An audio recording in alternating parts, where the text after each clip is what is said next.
So you've got yourself a djembe, but do you know what it's supposed to sound like?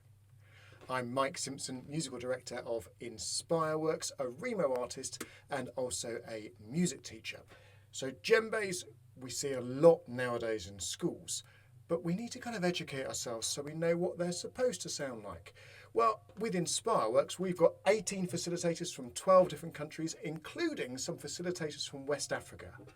Check out Mohammed, one of our facilitators, playing his djembe. He's from Senegal. This is what a djembe is supposed to sound like.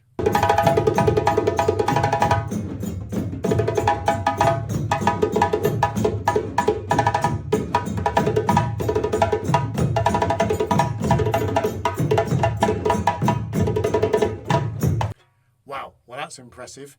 Did you know djembes sounded like that? What do your djembes sound like in comparison? Now, you might need to do a bit of work on them. So if you've got a rope-tuned djembe like one of these ones, you can do something that's called the Mali weave. Go and check out our Inspireworks YouTube channel and you'll see one of our facilitators from South Africa. He's showing you how to do the Mali weave, which basically tightens these ropes to make it sound much higher.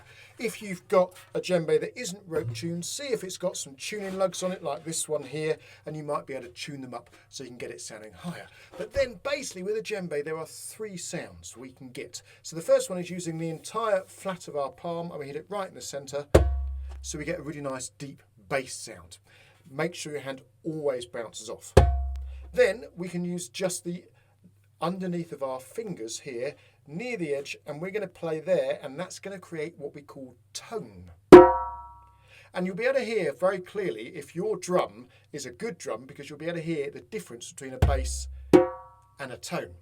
The third way to play a djembe is harder. It's called a slap.